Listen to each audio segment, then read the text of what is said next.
Wonder Twins, issue 9, Mark Russell writing with Stephen Byrne on the art. Have you given up on this one now then, Pete? It's not that I've given up, I just keep forgetting that I'm supposed to catch up, and then it's too much work because it's like 3 issues now. Yeah. Yeah, no, it's you might want to wait.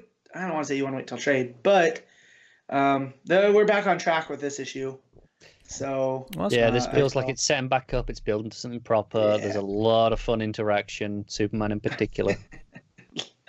I love Zan as a tour guide. Just he takes his job very seriously. He really does. And I love all that. Not as much as in the last issue where he became a casino pit boss and was breaking things, but he just gets so into the role, whatever it is. He does. I love. If you would have told me last year that Zan from the Wonder Twins would become one of my favorite comedic characters, I would have laughed. He's almost on Booster Gold level with me, where I'll watch him do anything, and I'll just be like, yeah, that's a Zan thing. So here we basically get the secret origin of Zan and Jaina. Why exactly? Like we had heard they'd come to Earth as almost like a student exchange program with Superman, but here we get the real reason, and I really liked it. Yeah, their grandfather, I think, was a pretty terrible dude. Yeah, he was basically a Grand Inquisitor, for lack of a better term, of these new settlers, these immigrants, if you will, to their home planet, and basically found that if they didn't have anything to add, they shipped them to the Phantom Zone. And basically, when people turned on the judge, on the grandfather, it made it very hard for his family to be who they weren't all like him, but the stink of the family was on them. Yeah. So in order for them kind of to have a quote normal teenage life, Dad sent them to Earth with help of Superman, and that's why they're here now. Yeah, and you feel a lot of parallel here between Scrambler and Polly, with her, now being the kid of the supervillain, right? Right. And that's the thing with Philo. Philo wasn't given any other opportunity, no. Right? And so now it's been passed to Polly because she wants revenge for all of this. And then with Scrambler, that scene, so we catch up with him that Polly tells Zan and Jaina that, the program still exists. You can access it from any computer. So as Scrambler's in prison, he goes to enact it, and you find out that the computer is no longer hooked up to the network. So someone bought the server. And the underlying part of this, and this is where it looks like part 2. So officially this is Wonder Twins part 2. If the first 6 issues were part 1. They made like an interlude issue. An interlude, and now this is part 2, where Philo basically created AI before AI was ready.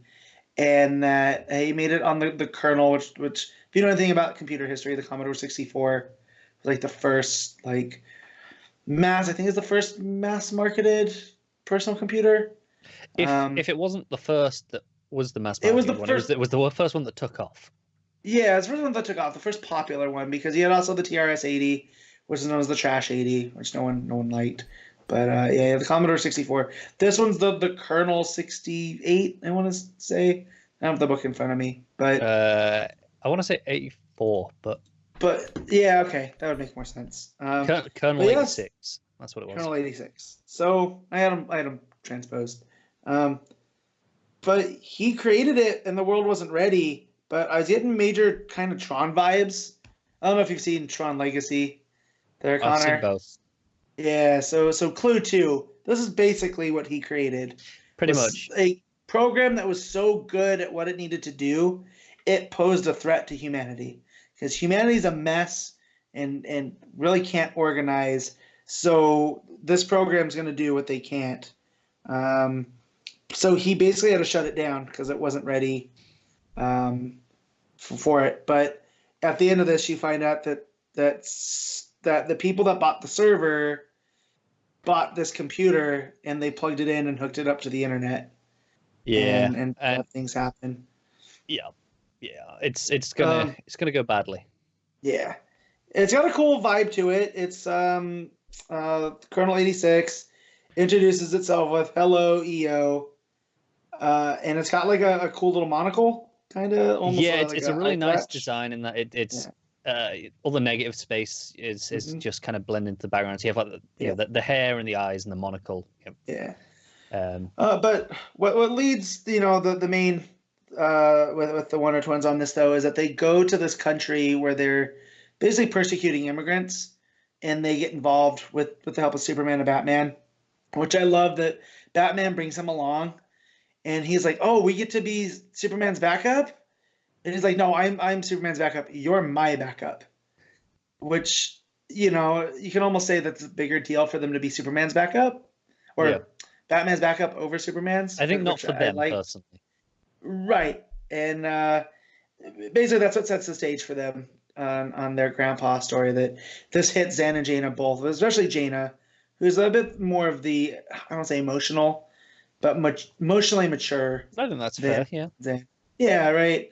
Of the two, that basically they got branded with a scarlet letter, not of their undoing, and they're not going to let someone do what their grandfather did on Earth, because this is now their new homeworld, for lack of a, because they're immigrants themselves, a lot like Superman. Yeah. And I love that Mark Russell here uses that Superman story as the immigrant, the story of Moses, as this is how good they can be for society, and and Zan and Jaina both feel like the lesson to be learned is don't be like their grandfather. Earth doesn't need to be like this. But someone got control of a Phantom Zone projector from the cell phone, so that's what they're going to start looking for with Polly in order to free her father. Yeah. And it's like, hey, there's never been a prison built that couldn't be broken eventually. And that's when we cut to see the Scrambler stuff. It's a real nice transition, because you think he's planning a breakout, and then he's actually not. No, he's still going to scramble at people so people can learn empathy, which I still like. Mark Russell again. Once he's on his A game, there's nothing. Yeah, like it right now. The balance in this book between all these serious beats, the funny stuff with them, and then just the nonsensical humor as well.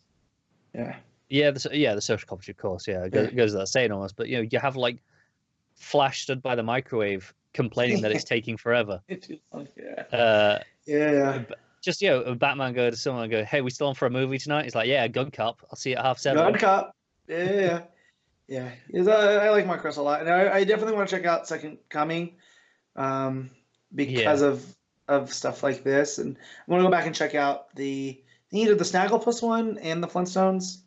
That sounds right. But yeah, Mark Russell, I definitely want to see more in the DC world, like more mainstream, because of how well he balanced. Like if you wanted to give him and I can't believe it's not the Justice League kind of run with some secondary characters, I don't see why we can't. That. Yeah. But I'd be okay with him continue working with Byrne too, because even like the action stuff, like there's the panel where Batman pops up into action is fantastic looking.